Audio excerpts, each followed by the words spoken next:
Hello, everyone, and thank you so much. Thanks a lot to EUNIC and also to the Instituto Cervantes, especially to Itziar and Alberto. Thanks a lot for organizing this. Well, it's a pleasure to be here, surrounded by this outstanding group of women, to commemorate Women's Day, which is not a celebration, but a day to consider and highlight all that is still needed to accomplish in gender equality. Today's topic is women and voice. It's a broad topic, so we will address it from these different perspectives. The word voice comes from the Latin vox, which gives its name to the sound produced by the vibration of the vocal cords by the air expelled from the lungs and ejected through the mouth. The term is also used to refer to the tone, the power, and other properties of the sound. The notion of voice can also refer to the sound produced by certain impersonal things, such as the nature or the wind. For instance, listen to the voice of the waves. Other uses of the concept refer to the power, to something on behalf of another person or group. For instance, we want the government to listen to women's voices. The tone of the voice can be modulated to show emotions such as anger, surprise, or happiness. Singers, we have some here, use the voice as an instrument to create music. We all have a voice, but there are voices that are more easily heard than others, that we never hear about. There are privileged voices, but there are also silenced voices. Here in the Netherlands, the word voice is stem, but stem also means vote. And what happened to vote? The public voice of women. In 1791, in the Declaration of Rights of Women and Citizens, Olympe de Gouges demanded that women needed to have the same political rights as men, including their right to vote. In 1793, during the French Revolution, she was brought before the Revolutionary Tribunal and shortly afterwards condemned to death.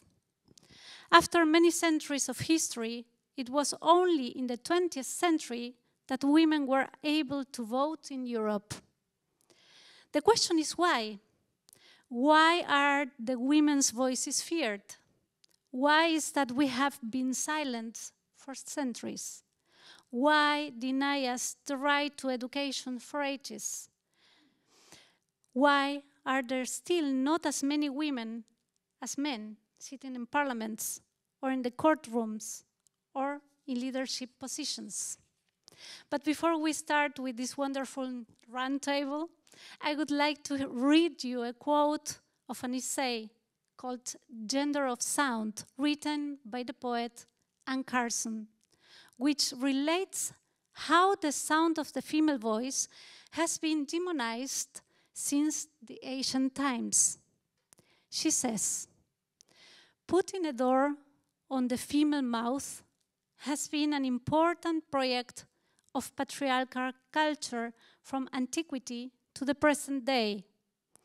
Its chief tactic is an ideological association of female sound with monstrosity, disorder, and death." Nanne Timmer is a poet, but also an associate professor at Leiden University, Center for the Arts and Society, and her research is intimately concerned with interculturally and cultural translation, right? Nanne, it's a pleasure to have you here. And, well, I would like to start with this quote by Anne Carson. Can you tell us what you think about this quote and about her essay about gender and sound? And do you think that patriarchy has indeed put a door in women's mouths? Wow, Quite some questions. First of all, thank you very much for inviting me, and it's a pleasure to be here with all of you. Quite some question, my God. Interesting, because I don't have the answer here, but what we see, how we start this conversation, is we are going to written culture. We're going to, you also mentioned the fact that I'm a social professor, so we're going to institutionalized culture. Sort of, you cannot talk about culture without notions of power relations. So we see here, to legitimize or to frame what we're going to talk about, voice, we are already playing the game of patriarchy, I'm sorry. Because institutions, yeah, it has been for ages like that.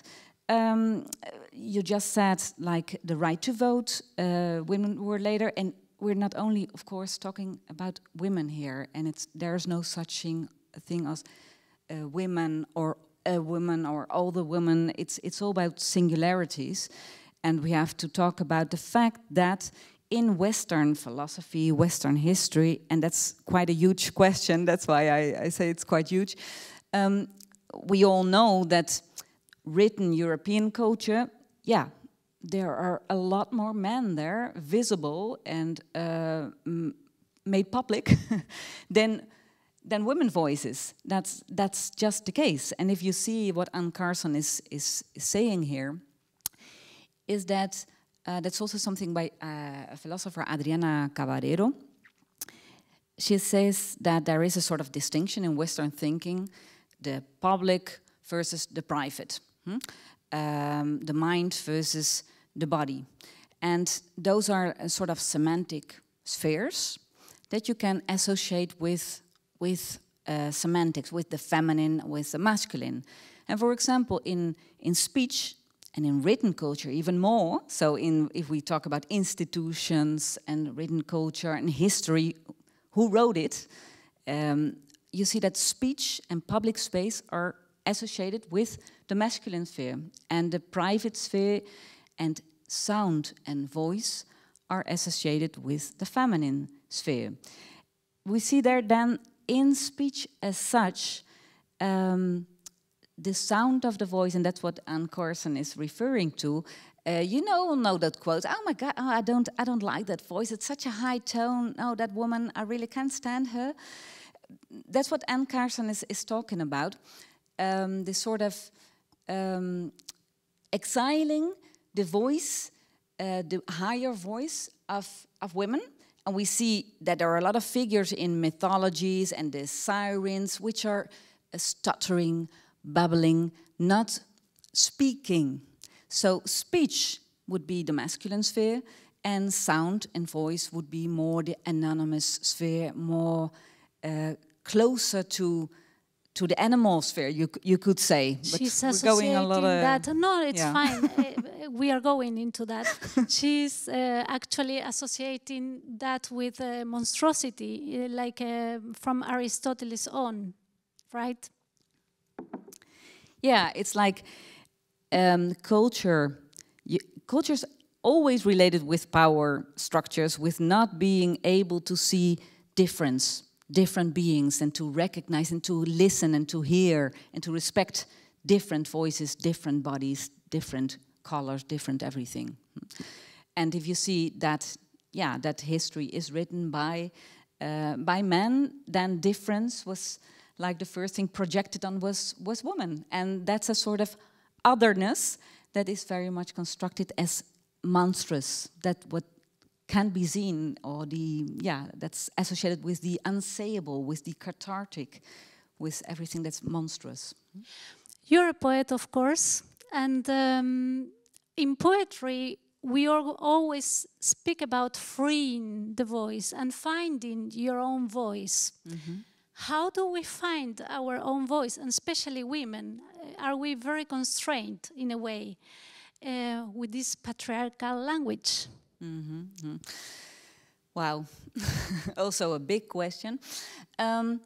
What is your voice, and what is freeing your voice, especially in poetry? I'm not sure how it is for singing, but for me, poetry is the limit, the sphere, the liminal space between voice and speech.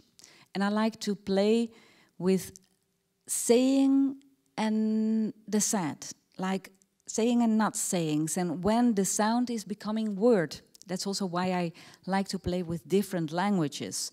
Like, when does something signify something, and when is it just a sound? So that's precisely the place where the women was relegated in historically, you could say. Can you free the voice? What I do is the body. My play. I play a lot in poetry, and I play with dance and with body and with the speech of others. So I plagiarize.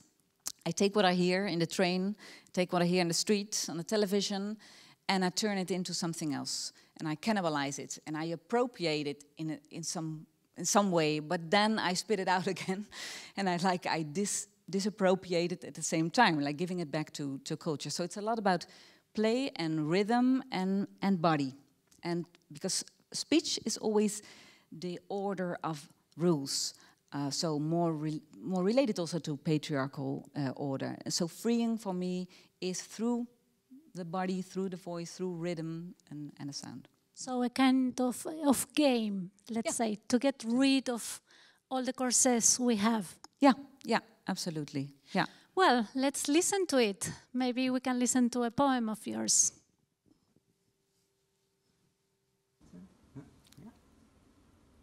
Yeah, now everyone's waiting, but you will hear there. Okay. Sorry.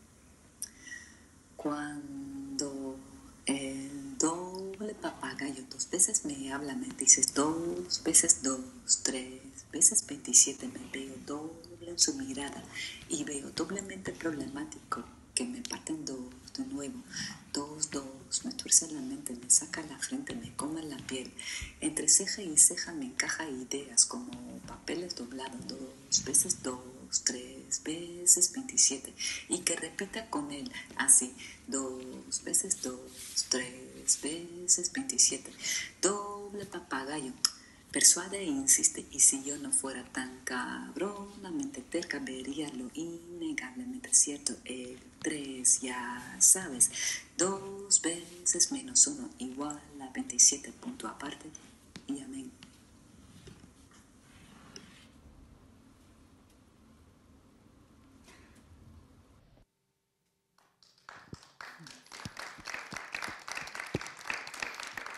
There you can see this kind of game. Can you say us something about this poem? Yeah, this is an example of this playing with rhythm. Well, the title Doble Papagayo is actually a robbed verse. So I appropriated this word from a Dutch poet, a homeless poet, actually, or maybe not even recognized as a poet as such. Can tell you all about that. But I read it in Dutch, dubbel papegaai. And I like the word dubbel papegaai also because it wasn't dubbele papegaai, it was dubbel papegaai. And you hear dubbel papegaai, you see? It sounds nice, you know? And what does it do, the dubbel papegaai? And I was translating these poems by Gerard Viret to Spanish, and it was published in Spain. And I took it with me. I said, this doble papagayo, this double papagayo, I like the sound of it. There is something to it. And what I do a lot also in this playing is I play with the body, with rhythm, and with translation. So I take it from Dutch and I put it in Spanish. And I feel more free in Spanish in a way, or I feel more at home, that's my poetic language. I don't feel at home in English, so you really are hearing my exiled voice now. But here you see then, in this fragment, you see that I play, with rhythm, with the sound of words, with the limits between signification and non-signification, and appropriation and translation. So that's what I... Because you also work with translation. Yeah. Maybe I can show you a bit in the next poem I could read. Yeah, I translate poetry more from Dutch to Spanish, but also from Spanish to Dutch.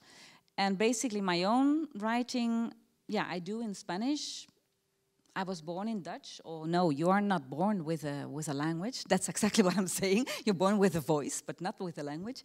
But I'm always translating. With my own voice, as you say, is that sound, is that body that is finding or searching herself within Babylonian misunderstanding, you could say. Yeah, that's great. Before you read us your other poem, I would like to ask you about the academy. Yeah. Do you think women, because she's a professor in Leiden's University, do you think women here in Holland in 21st, the 21st century, are we? Do you think women are quite well represented? Wow, a lot has to be done there. There were some changes in the last years, but if you see, for example, I'm working in humanities, I teach literature and arts, and you see that 80% of the students are women. Then you go to the PhD, then it's already think like maybe 50%. Then you go to the assistant professor, a bit less. Then you go to associate, less, and then really the full professors, like it's like 30% or 20%, something like that. But then again, I have to say, it's not at all comparable to women, non-Dutch women, for example. I'm already privileged in comparison with, or with non-European men. So you also have to be very careful with those categories, in a sense. Absolutely. So there's still a lot to do. We'll come back to these less privileged voices, but I would like also that you read the last poem, if it's possible. Yeah. Can you tell us a little bit more about that before reading it? Yeah, of course. Well, the poem is called De Madre, and that would be, the translation would be like something like from mother or motherly. De madre, madre is mother in Spanish, but in Cuban Spanish, de madre is like when something is huge or problem. Does it exist in Argentina, de madre? De madre, not like that. No, isn't it? So it's very... Madre, of course, yes, because it's mom, madre. De madre is something very problematic, very huge, or very good, can also be, but something that, oh, wow, oh my God, de madre. So that's the title of it. I read it out loud in a festival, poetry festival in La Habana, and only just reading the title and everyone has to laugh. Sorry to interrupt, but interesting that is also the madre, the problem, and not the padre. Muy padre is very good in Mexican. You see? Okay, so that's something that it's good to hear, and I'm talking here about my mother tongue. And you will hear that there is this problem with this mother tongue. It's not my mother, Mom, sorry, I'm not sure if you're hearing me. But it's not my mother as such, but my mother tongue. And how do we relate with speech in society, with our place, with our body and our personhood in relation to speech? And that I'm doing in a sort of poetic way here, through a homage or a fight, a struggle with this mother. And I'm ending with a verse that says, to pee or not to pee. Well, my English is not that bad that I'm pronouncing so bad. It's a play, because you all know to be or not to be. That's the question, isn't it? Okay, that's Shakespeare. But then you have these cannibalist poets, really, that's their name, in Brazil in 1928. And they call themselves the cannibalists. And they say, they write this cannibalist manifesto. And they say, to pee or not to pee? That's the question. And Tupi is an indigenous language, and indigenous tribes who in the colonial times were called the cannibals. You know, there's a sort of projection of otherness, again, monstrosity. So I end with to pee or not to pee, because it's also a sort of homage to these poets. In their manifesto, they also eat European culture. Like they plagiarize this, they appropriate it, and they take it with, and they turn it into something else, like my translations. So I think that that's good to know before I... Let's go. De madre. My mother, mi madre. Meine mutti, my mom. A minha mãe faz coisas demais. Coisas de madre, hace mi madre. Coisas demais faz mi mother, mãe. Ik cosas de filia, cosas de hija, dochter, dingen die ik dans. En ella se kijkt, se ziet, se raakt me aan. Las cosas de madre están de madre. Y yo muy padre, de dochter, dingen die ik doe. Y ahora muti, moedertje mij, la mama, moeder die niet zeggen wou. Le abrí la boca a mi maisinha. My mother me rajó en dos, la lengua. Con beide handen, mi ella suyo y saya sangrante. Lengua rajada sin lengua madre. Madre, mi lengua madre. Gespreide sprongen, gevulde longen, zitten wringen, staan te dringen, op zoek naar patria, op zoek naar matria. En maisinha ontsnapt opnieuw. Yo me diría, ay mi madre, ya que mijn moeder me meestal mijt. Tengo una madre más grande que un army. Una madre arroz blanco of boerenkool. Retorciéndose ella y me pregunto si tupí or not tupí. Y me respondo, sí. Great. Beautiful. Thank you. And it is very musical. And we go to speak with two musicians here on the table. Three, actually. Two related with boys. But okay, I would like to start with Christina Archer. She's a Czech-British soprano currently studying classical and early music singing in the Royal Conservatory of Den Haag. Hello and welcome. Hello, it's a pleasure to be here. Thank you for inviting me. Pleasure to have you here. How did you decide to become a classical singer? Yeah, well, that's a very good question. So, as the ABBA song says, I was actually singing way before I was speaking. And for me personally, it's always been a way of expression. And I feel like as human beings, we always have a certain need to express ourselves. And through music and singing, I was always feeling the most secure and the most safe to authentically express myself as I am. And that kind of stayed with me, and music has always been my ground and my best friend. So from there, I actually spent my early years in Lincoln, which is a small town in England, where I got the opportunity to sing at the Lincoln Cathedral Choir. And there I kind of established this love for especially early music and choral music, and from then I wanted to explore this genre more. And then I turned a little bit to solo singing, and as we discussed here, kind of finding your voice, which is something I'm still trying to discover. And although it's been a rocky journey, I'm enjoying it so far. That's great. Carson speaks out about the emotions on women's voices. Can you tell us a little bit more about the human voice, the body, and the connection with the emotions? Yes, well, if you think about it, the voice as a musical instrument is the only instrument which is in our bodies. So anything we feel, anything we go through during the day is directly connected to our bodies. And actually the basis of singing is something that we are born with, and that is breath. The first thing we do when we are born is we take a breath, a new breath. And this is exactly what we do every time we sing, every time we say something new. And I actually think that singing is one of the most vulnerable things to do as a person, because for me it is literally impossible to disconnect our own emotions to singing, to your voice. Of course, you have to train yourself. For example, if you have a bad day, then you have to, quote unquote, fake it till you make it and still go out and perform. But you have to be aware of this and learn how to deal with it.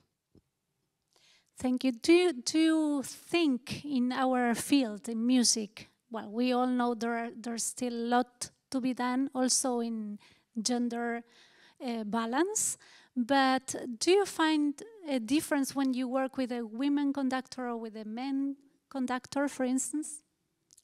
I've been quite privileged to work with very good and respectful conductors. when I work with a female conductor, I always feel more of a sense of understanding because we are women and because we want our voice to be heard. Sometimes I don't feel it's about the gender, but about the awareness that conductor has. And for instance, do you feel that there is, do you find restrictions as a woman or not in the field? Yes, I don't know if you're all aware, but 80% of classical singers are sopranos. And soprano is the highest female voice type. And the rest is 20%, which are, of course, mezzo-sopranos, altos, lower female voice types, as well as male voice types, which are tenors and basses. And of course, that creates a big competition for sopranos, and unfortunately, I fall into that category. So then it's even more important to try and find your own voice and your own niche.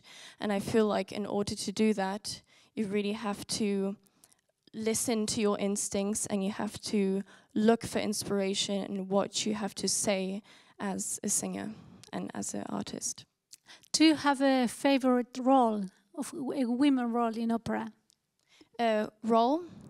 Recently, I've had the nice experience to sing Susanna in Le Nozze di Figaro. And the reason this is my favorite role right now is because she can always set her boundaries. She's always setting her boundaries as a woman. And although she is a maid, she has a voice in the opera and it's heard many times. She is always on stage. And I would say that she is even smarter than her husband, Figaro. And of course, it felt very empowering to sing this role, but also that I can inspire the audience that this is possible. Because of course, there are many female roles that are submissive. And then you have to think to yourself, what does this have to do with me as an artist? Do I want to portray someone that is like this? Thank you very much. We'll come back then to all of you, but I would like to ask Duygu Alkan. She's also a classical singer of traditional Turkish music, and she's based in the Netherlands for how many years? Since 2017. Okay, and hello. Hello, welcome. How did you come to the Netherlands? I came for my study. I studied my master's at Kodars University of Arts, Conservatoire Rotterdam. This was the reason that I came here, and I studied. Afterwards, I stayed because I was performing with different projects, and so I made my own network, a lot of teaching, so also performances. Can you tell us a little bit about the difference between classical music, Turkish classical music, and classical music from Europe? Yes, basically we have a different scale. So you have in Western music you have major, minor, but we have makam, a musical system. So this is Turkish musical system basically. And so we have quarter notes. We sing also from the larynx. Can you give us a little example of that? Or is that too much asking? No, that's okay. Well. No, oh, for instance. Beautiful, thank you. You will hear more. Yes, she will sing afterwards. How did you start singing? How did I start it? Actually, I was in elementary school in my music lesson. So I had a great music teacher. He was a classical clarinet player, actually. But he taught us Yesterday from the Beatles. So I was keep singing this song. So then he told me that I really sing it so beautifully.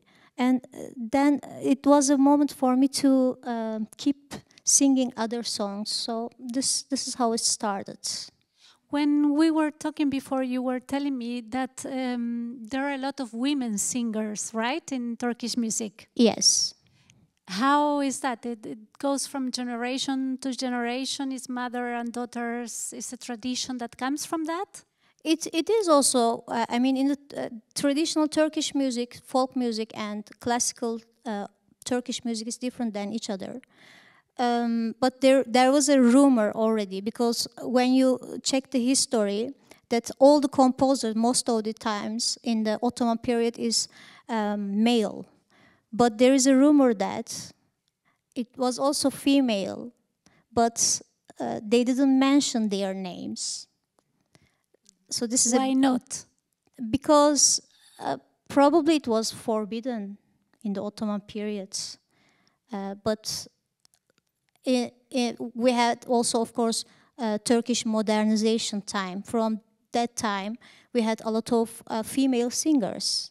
So actually, I think also at the conservatories, generally in this style, I mean, we have more female singers than male singers. So you're saying now women are taking over? Yes. That's great, isn't it? That's true. I can say that. Okay, but as a female singer, have you ever confronted with sexism? Well, I think I had advantages more than disadvantages being a female singer, I must say that. For instance, I'm also a teacher, so many students prefer female teachers in my genre. Also female singers. But there was a time, I don't want to mention the name of... It's fine, you tell what... I applied for a higher institution in order to be a vocal teacher, and I had to, I have really very good experience. I also teach sometimes at in Brussels Conservatory. But so there was a clear sexism that I was not invited for the elections, and there was no election at all. And this department is also running by male teachers. So this was also a rumor, but I faced by myself. Then I clearly believe that there is a sexism, and now they are working on it. So this is not only for you, but for all of us. Then institutions are the problem, right? More or less, the thing we have to still change.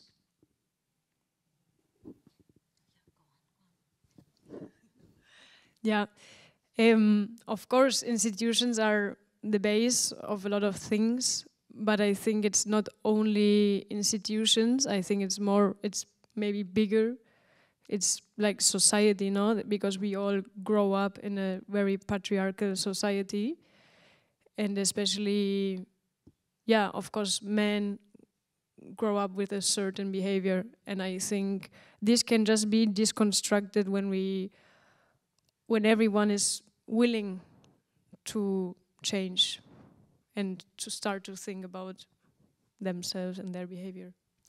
I will come back to you. Thank you for your intervention. Great. And I want to ask you, when you teach, how do you teach your women students to free their voices? Which advices could you give to them? I would definitely advise them to be themselves and trust what they do, not listen to others. That's because this field is already very difficult, because it's also broad. So you have to make your own way. But being female is also a bit extra harder in any field, I believe, not just in music. So yeah, I would basically advise just trust what they do and work on it. Just don't listen to others. Just keep going. That's a great advice. Thank you. And now I will introduce you, Henrike Melcher. She's a percussionist. She's also studied international cultural and economic studies, and she has initiated the musical female group called Las Hienas. We will listen to it in a couple of seconds. But you have told me that due to being a percussionist, and we know it's a world surrounded by men. You were surrounded by many men, and by that you were confronted a lot with sexism. Is that right? Yeah, thanks. Hello to everybody. No, Hello and welcome with this question. Yeah, let's get into it.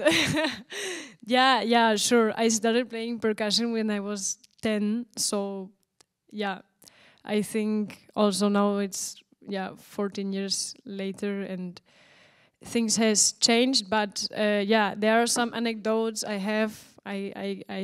There's one that is always very present because it was quite shocking in that moment. We participated with an orchestra in the competition, and it was something that was organized by the military in Germany. And afterwards, there was a special prize, and I won this prize, and I got a Glockenspiel, which is like a lyra. And Glockenspiel 1-to-1 in English is bell play. And then there was like the whole audience, like everyone who participated, like, I don't know, a big hall with 2,000 people. And the guy who was giving the presents, how he was presenting me was like, yeah, and this is Henrike Melcher, and she won this instrument, Glockenspiel, because she played so beautiful with her bells. And bells in Germany, I don't know, but we use it also for boobs. Okay. That's very so sad. This was, I think, the most shocking thing, and I had to go in front to take this shitty instrument, like, and being there, like, hi, it's me. But no, I mean, that's maybe the strongest one and most obvious, but yeah, like when I was a young girl, I experienced quite, a lot of comments, a lot of jokes by my friends, percussionists, and I in this moment, I hold so much, I talk so much, and actually I was laughing with them. And also, now thinking about it, I kind of was a bit proud to be the only woman there with blonde hair in this group of men. So yeah, it's true. And I was a bit like, haha, I'm hanging with the cool guys, because for us, guys were always like, oh yeah, man, it's cooler, no? It's not this, girls surrounded, whatever, maybe it's boring with women. So, yeah, and later when I got more into politics and getting more involved, educated, I recognized this pattern, and that is like quite something very systemically, patriarchally inside of me. And I recognized also so many, comments that were not okay, and I just took it because, that's maybe the price you pay to be in this role, no? But no, But that's something we all, I think, can reflect on, because we have to decolonize our minds first, and all the speech that is in our minds. Please feel free if you want to say something, because I saw that you want. No, absolutely. Like also in university, for example, they did this study of how teachers, lecturers are evaluated. And we see that students evaluate men, professors, a lot better than women. And women, though, in the country, are considered very nice, motherly. We are the mother figures as teachers, as lecturers, but the authority is much more respected if it comes from men. And it's incredible, because I also, in the first class, when I start the year, I put on a jacket. I cross-dress. And it's also interesting if you compare that there are gendered systems very differently also in different cultures. So I think in Northern Europe, it is like cross-dressing, like you said, okay, I'm one of them. Like desexualize, like feminize. And I think that in Latin countries, there's also a sort of model of maybe also more demand of a particular kind of femininity. And there's also feminine power, but it's a very strict model also. So it would be very much vulnerable maybe to masculinize your femininity in a Latin country. I got very confused when I was an adolescent. That was my way of dealing, how, like you say, I'm one of the guys, like then I'm taken seriously. To behave like one. Yeah, to behave like one. And then, okay, it was also more safe in a way. It's like, don't look at me as a woman, I'm just one of them. And then I introduced myself to this Latin culture in Spain, Latin America, and I was misread, you know, all the time, because that's differently read in a Latin culture than in a Northern European country. But I'm saying a lot of things at the same time, and you wanted to say also. Yeah. Yes, I wanted to add that also growing up the second half of my life in Eastern Europe, there's a big conception of divas. And I kind of have a problem with that because especially in Eastern Europe, it's a bit more than here in the West, where when I go on stage, I can wear trousers and no one's going to judge me for it. But as a 15-year-old singer, being very young, I always felt pressured to put on a nice dress and to go on stage. And because I grew up in a music gymnasium, there were always musicians and singers, and I always feel that that was very much separated. There was always a cliche that singers aren't musicians. Singers don't practice. And as a young girl, I felt very much objectified, and there were even classmates, girls, 12-year-olds, who were actually using that title as an advantage. And I tried to do the opposite. I was in the corner being quiet, but I still felt that because I was on stage and I had to wear a certain dress, that I was being seen in a certain way, and that was very uncomfortable. I think we can all relate also to that, unfortunately. And that's why maybe you decided, Enrique, to create Las Hienas, right? Yeah, as I said, like, I discovered that there are many like bad, or before I discovered that it was not good what happened with the man or the behavior, so then I felt like actually I feel a lot more comfortable to play with women. And I feel a lot of, more confidence. I feel that I can play other things because I'm more like self-confident. I don't need to show up because we are all on the same path. So I had a little band in Germany only with women, and actually created it for the 8th of March to play on the demonstration. So and there we had a lot of fun, and I experienced that I was like trying different things in the musical aspect. So when I came to the Netherlands to study music on the conservatory, I thought, okay, one of my goals is to create a professional woman band. Like for me, because I feel more comfortable, for the others of the band to create a safe space, and with a political message because it's needed. And it is also a band that is in the Latin scene, which is, in the music scene, which is quite macho-like, right? Yeah, especially, in Latin America, maybe the machismo is still more, it's just maybe more on the table. It's more obvious, I would say. Yeah, but here also, we have it here. Exactly. Around, I would not say it's less or more, it's just maybe more, it's different. It's in a different way, table, probably. I think it's more visible.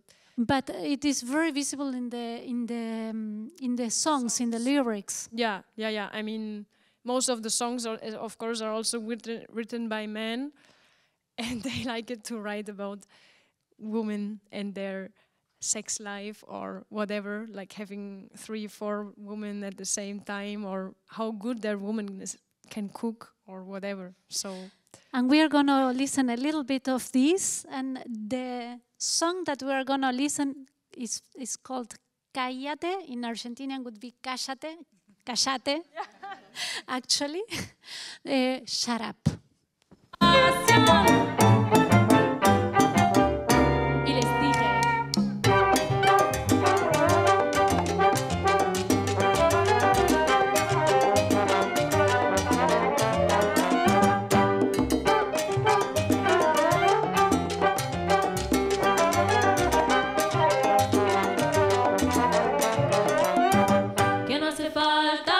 Tienes que repetir que no se toca. Sin pregunta que si te digo que no quiero de ti, lárgate, cállate, que no no hace falta. Tienes que repetir que no se toca. Sin pregunta que si te digo que no quiero de ti, lárgate, cállate, que no hace falta. Tienes que repetir que no se toca. Sin pregunta que si te digo que no quiero de ti, lárgate, cállate, que no hace falta. Tienes que repetir que no se toca. Sin pregunta que si te digo. Okay. Can you tell us a bit more about this lyric? Yeah, the song starts like telling a story. Like the idea was, because there's a very famous song from Celia Cruz, which is called La vida es un carnaval. Yeah, so we came up with the idea, okay, let's talk about carnival, because in Germany carnival is a big thing, it's nice, it's a big party, but all these places where there's a lot of alcohol involved, many people, and maybe costumes that are, yeah, I don't know how to say, but that are maybe short skirts, so for men maybe more attractive. There are always like these hotspots where can happen a lot of sexual abuse. So yeah, the idea was to tell a story, actually a story. It has also a little personal value. So where a person is touching women without asking them in this carnival scene. And then it goes on, and later the woman is going home, and when on her way going home, there are men like catcalling her, like shouting to her, whatever. And then she says like first like no, I want to go home, please just leave me alone. But they are insisting, and then she takes the power, and now you could see the scene what she's going to say to him. Like it's mainly said like she's saying like yeah, please, no, not please. She's not saying please anymore. Just cállate. Shut up. Go away when I say you that I don't want that you touch me. What the fuck is happening in your mind that you don't get it? So go away and leave me in peace. How do you create the lyrics? Is it a collective work, or one of you, or who creates them? Yeah, like in this case, my wonderful colleague, who is also here, Carmen, so she actually created the whole lyrics. She has a big talent for poetic. You can tell us about that, Carmen, if you want. Vente. Feel welcome to come this way. I can give you the come.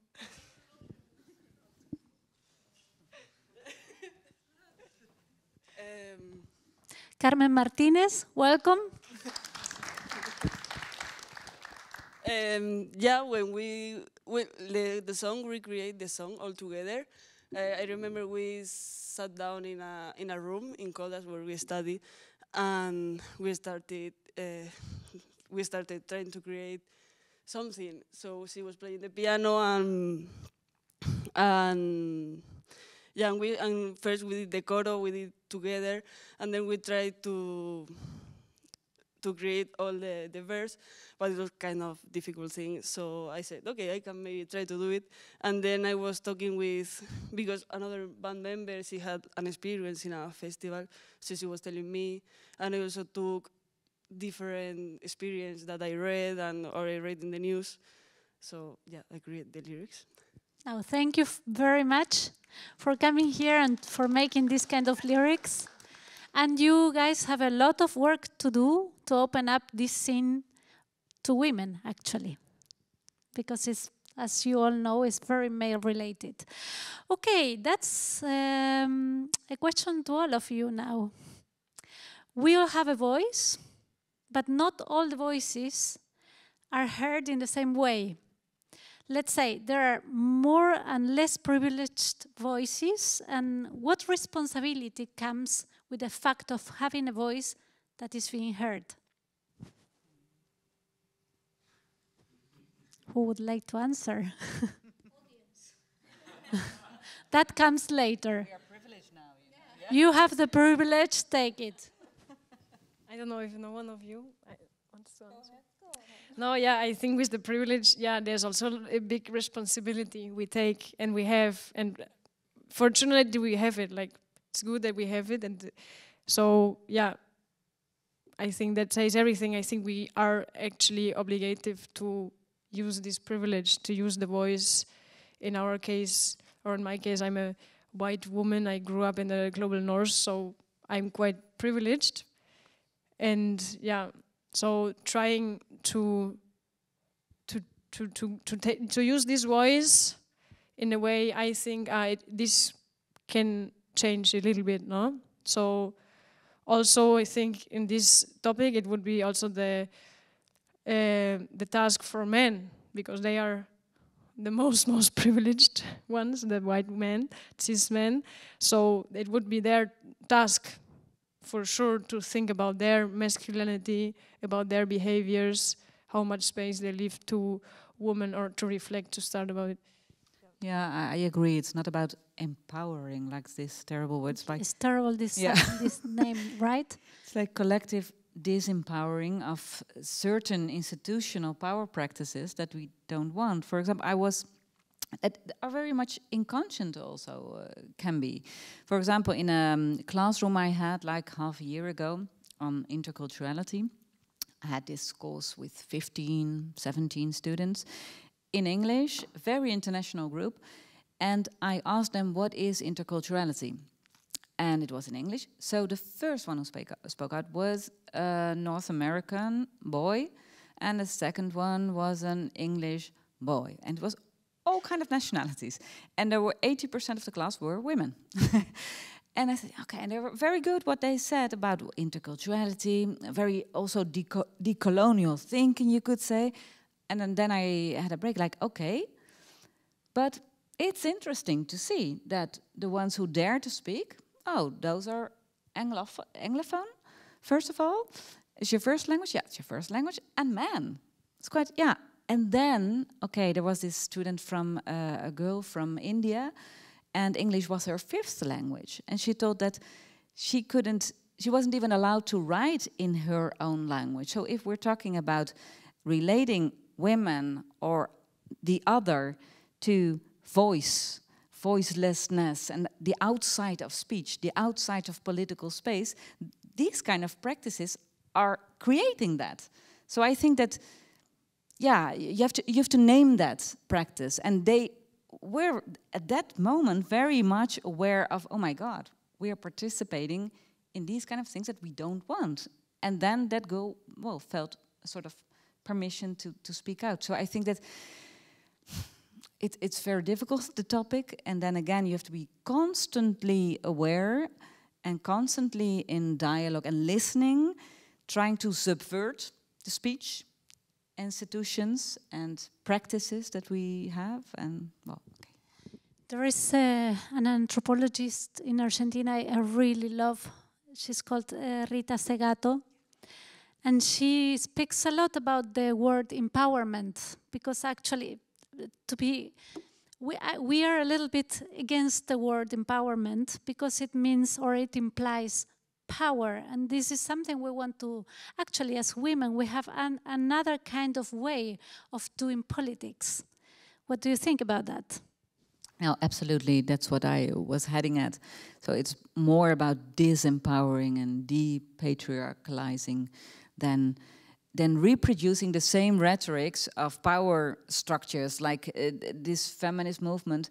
There's a lot of feminist movement that I don't agree with, that we have to empower, we have to be what? Superwomen, just to do the same thing as as we as men or mankind have always done? No, that won't be the idea, I guess. So yeah, we are looking for a more horizontally... horizontal. Yeah, definitely.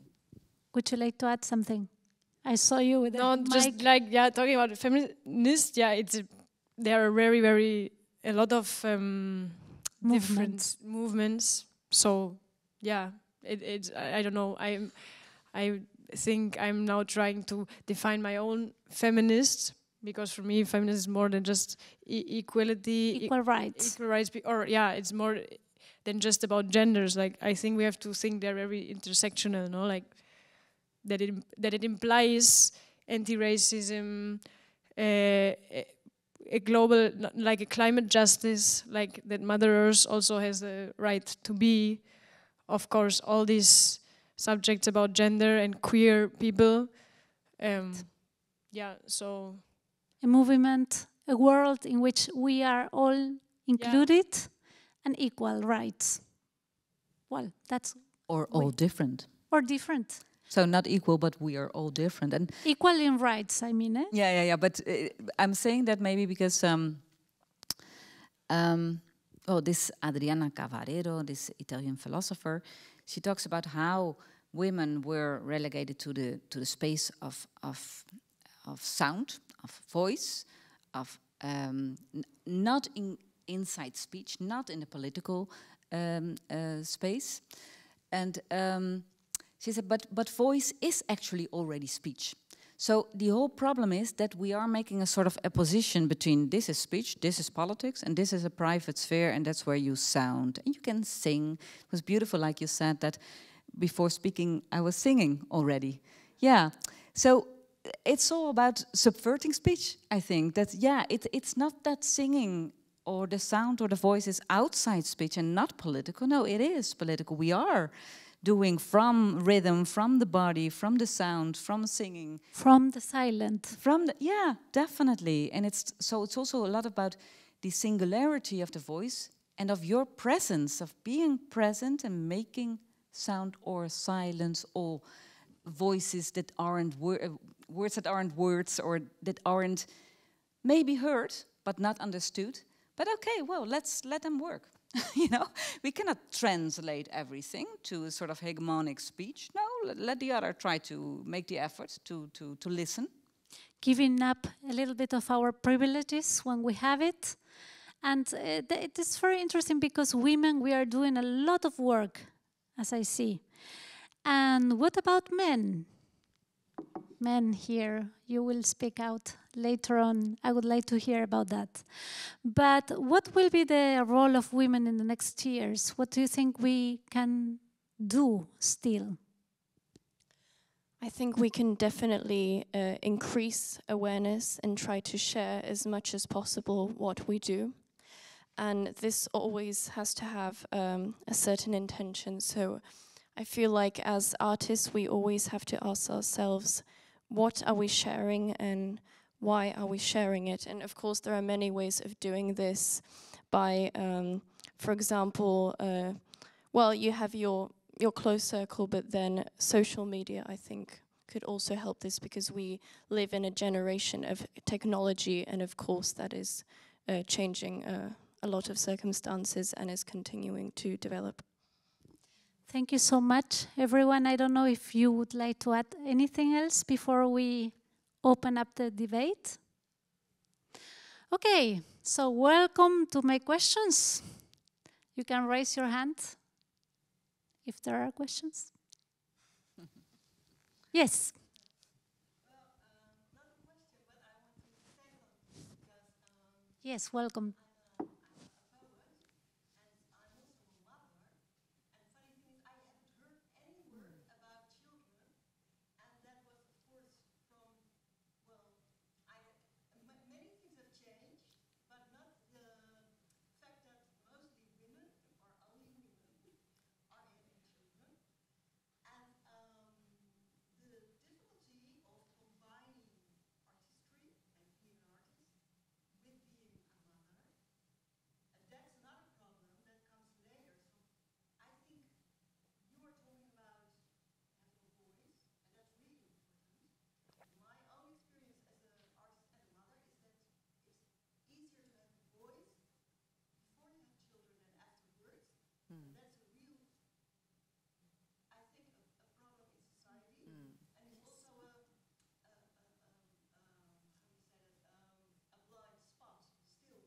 And also here, because I didn't hear a word about it. So I'm really interested in how do you think about that? Yes. This is actually, we were thinking about that also. We restrained it to women's voice, but in general, yes, we need to talk about this subject in the future more because for sure there are women which, well, the less privileged it's not only the migrants or it's not only people who were born with less privileged because they are poor or in a third world countries like mine, but it's also women that are inside their apartments raising kids alone because there is no community. So what do you think about that? Yeah, I have to say, I have no experience, that's the thing. In not being a mother, I think that says everything about my silence here. So I would very much like to hear more about that. And I do see, and I do understand completely what you're saying, that there is a sort of also this trying to find your voice, or more like an expression, like you're saying, is very much focused on individual progress and individual professionality or something, and it's not even thought about in a collective way, and not in a sort of way with including your motherhood.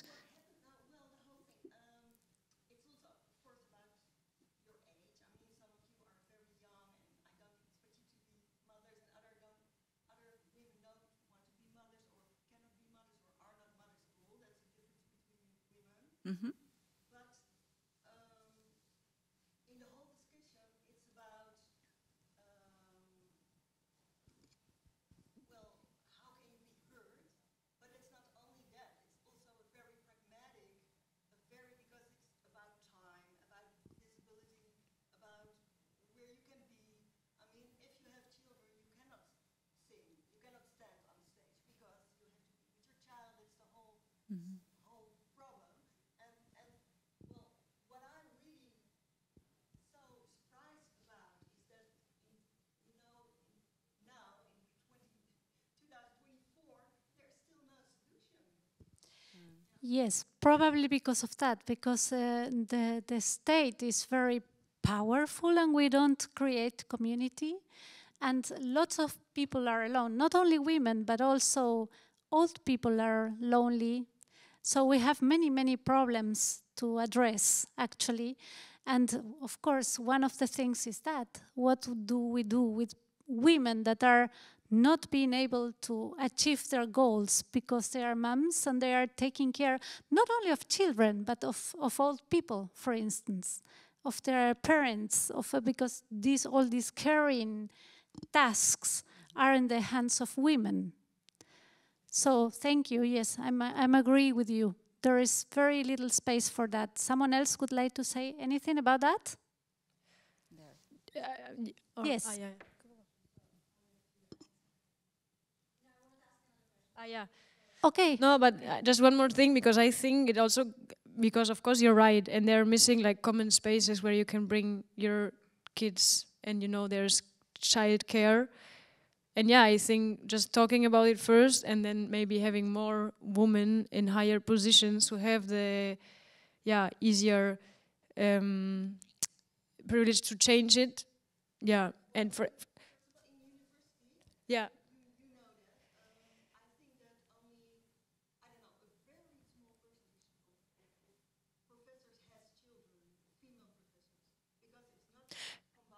Yeah. And that's what I'm talking about. It's not that you're not having the opportunity to have a voice, because I'm having a voice.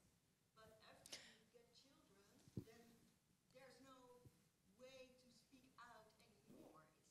Yeah. It's withheld again. Yeah, I think it's very obvious. She mentioned the numbers before, that it's not because women suddenly said, no, I don't want to go on my career. It's because of giving birth. That's why the number goes down, for sure.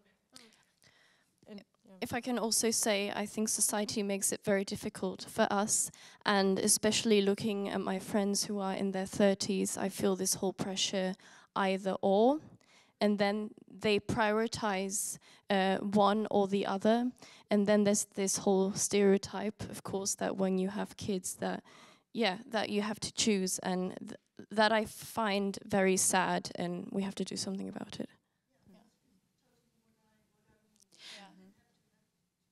Yeah, exactly. But this is also the pressure to women. To have children, not to have them, that's also a thing. But also when you don't have them and the questions that come with it.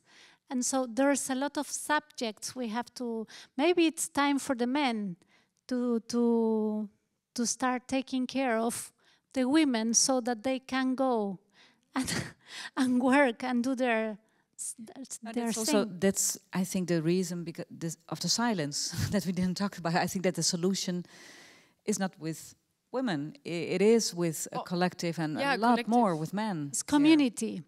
Yeah. It's community, and the men have to resign a little bit of their privilege. Yes, you want to ask a question?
It is very interesting, especially about the cultural part, because I don't think, well, we mentioned something because we were talking about the Latin scene in the music, but it's not that in Latin America or in some parts of the world you see more macho world than here.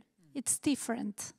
It is completely different, and some things are more set in other places or more put it on the table, let's say. I was, as a migrant, also very impressed of a lot of things, like, for instance, in our countries, there's more community, in a way, which is also lacking. The last years is worse. It became worse for women especially and for old people, but we still have some kind of community that you don't have here. So maybe there are some laws who protect women more in the scene, that maybe you can take the maternity leave believe that in Argentina or other countries doesn't exist so much, or to ask for men to have it, that's a luxury situation. But still community maybe is more embraced. Is there someone who would like to answer to her also? Or? Yeah, well, yeah, just wanted to add to what you were saying. I think that none of us were thinking that in Latin America there's more machismo than here. It's like there are different variants of machismo. And I think also what's interesting of both interventions there, that there are changes, okay, and there is this big silence of motherhood or having children. And I think it also has to do that we have to rethink what professionality and what motherhood can be like. So making of a career, maybe it's time to think about that in another way, you know, in an academy like slow academy, like reading, you know, like other kind of values that are more important than the career-like mind. And also the motherhood thing in relation with the comadres in Latin Absolutely. America, more a collective way of taking care of our children, not only the fathers, but also why this nuclear family? Why don't inspire? Elderlies, because still for women, that's a lot of work. Mainly are women taking care of old people. Yeah, now you're coming to the care sector, no? Because I was thinking when you said, now there are more women in high positions, I think the goal for me of the feminism is not to put just women on the same position as a man had and doing the same job and just being there as a woman. No, that would be for me very wrong, because then it's still on this capitalistic system where people or human beings are certified more or working more like machines. And I think also, yeah, like there are certain sectors that are not working capitalistic organized, like, and the care sector is the biggest one. I don't know, yeah, I came a bit into the healthcare here in the Netherlands and I don't get it. I think it's quite, yeah, I don't know. But in Germany also it's like, yeah, there are some sectors, everything got super capitalized. So for me, that's not working, especially in the care sector. Maybe all of us have to think about that at home, and what can we do to change that? Well, we have to finish. Is there the last question? Okay. Okay, we will very soon listen to Duigu singing, but before that, I would like to read a poet by a Spanish-Belgian Belgian poet called Chantal Maillard, whom I really admired. Maybe you can see this poem in English. Yes. Si viniera, si una mujer viniera, ahora, si una mujer viniera al mundo con la espiga de luz de las matriarcas, debería. Si hablara de este tiempo, debería solo balbucir, balbucir. Y así tal vez así, así, tal vez.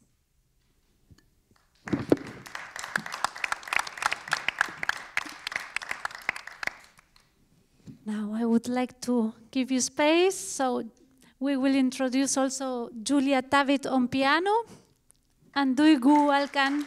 They will sing some songs.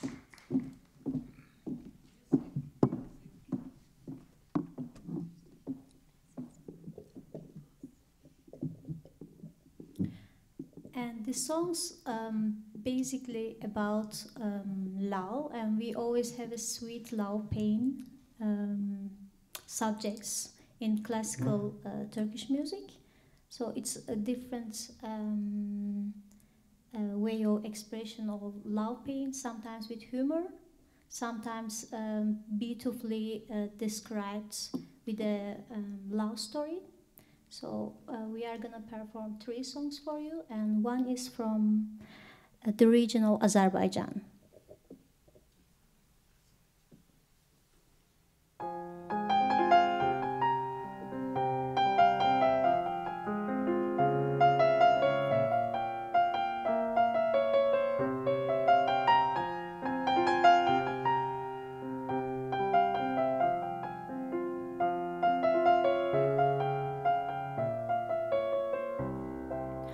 Değdi saçlarıma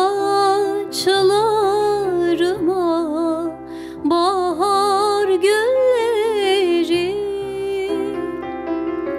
nazen de sevgilim yadıma düştün.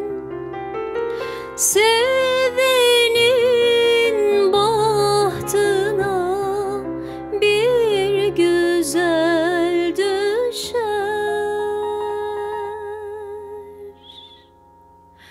Sen de tek sevgilim aklıma düştün. Nazen de sevgilim yadıma düştün. Gurbette sevgilim aklıma düştün. Nazen de sevgilin yadıma düştün.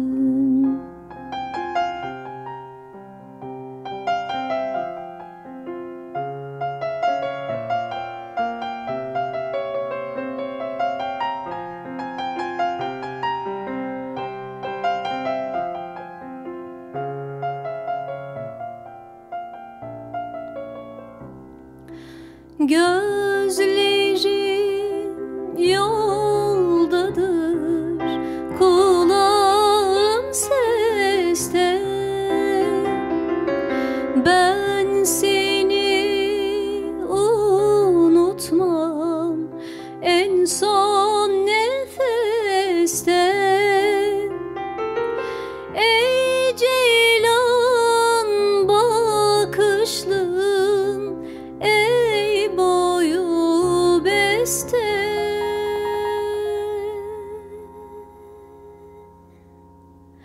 Sen de tek sevgilim aklıma düştün. Nazen de sevgilim aklıma düştün. Gurbette sevgilim aklıma düştün. Nazen de sevgilim yadıma düştün.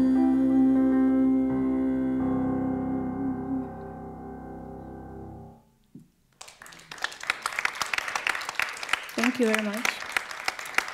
So the title is actually My Coquettish Darling.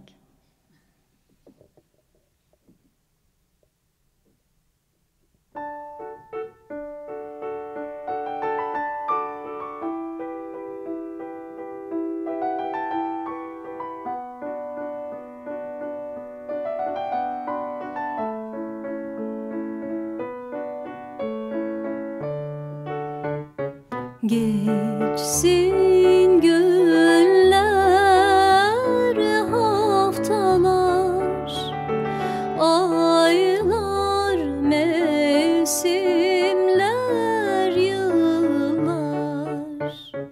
Geçsin günler, haftalar, aylar, mevsimler, yıllar.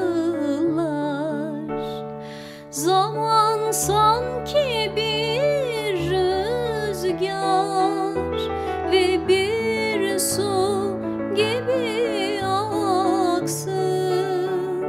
Zaman sanki bir rüzgar ve bir su gibi aksın. Sen gözlerimde bir renk, kulaklarımda bir ses ve içimde bir nefes olarak kalacaksın.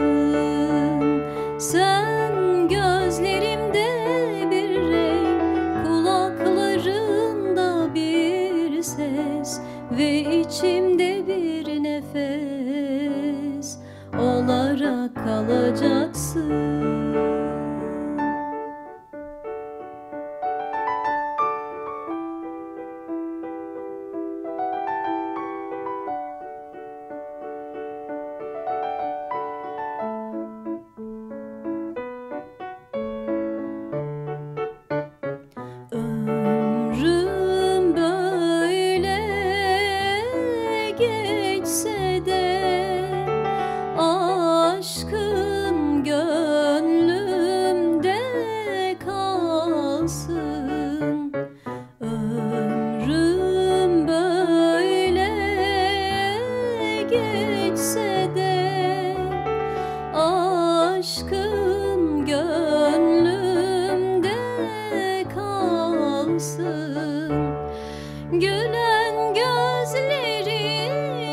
içimde bir nefes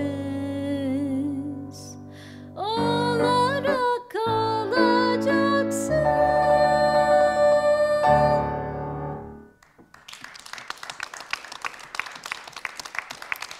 Thank you very much. And the title was Let the Weeks and Days and Months Pass, and then I can see you finally. Kind of. It's a very difficult language, sorry to translate, but basically this is what it says. And we are gonna play our last song, which is traditional, a common song. It's from Anatolia, it's from Armenia, also Iran and Turkey, probably from Greece too. Enjoy.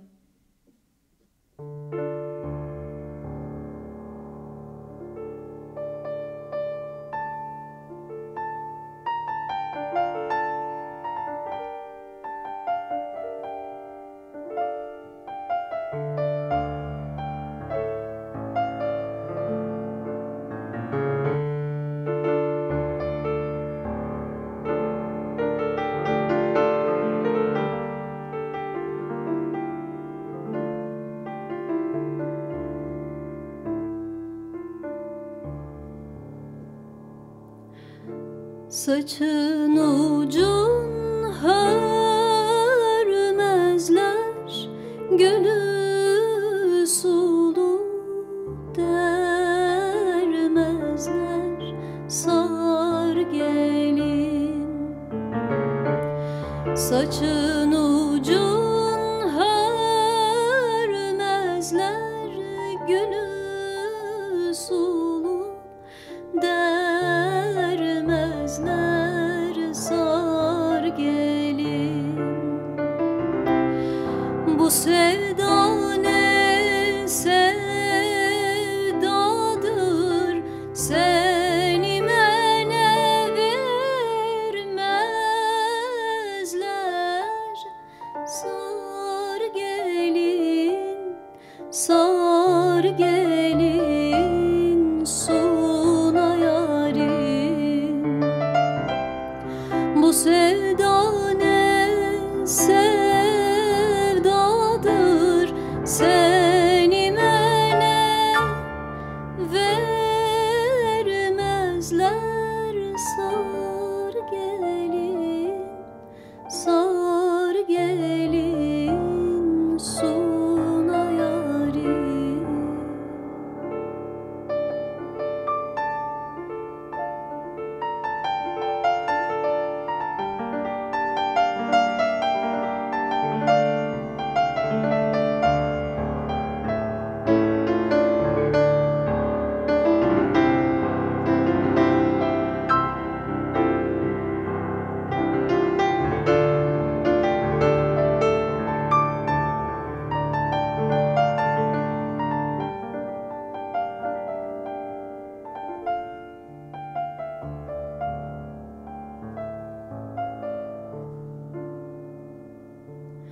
Bu derenin uzunu çoban gaytar, uzunu sar gelin. Bu derenin uzunu çoban gaytar, uzunu sar gelin. Gün ola bir gün ölüm nazlı yarımın yüzünü lilme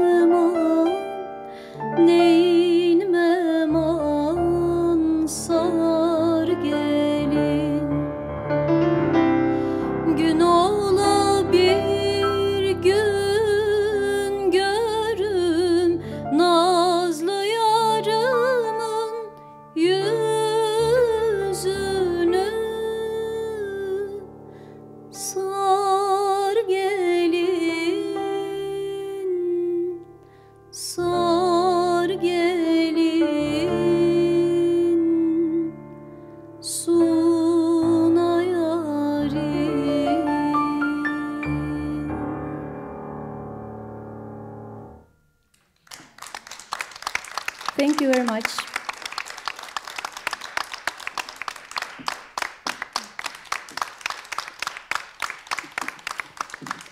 Thank you very, very much. It was beautiful. I think we all have enjoyed it. Now let's go to have a glass of wine and let's think about, while we drink, how can we make for this society to become a better place to live and in which all our voices can have a place. Thank you.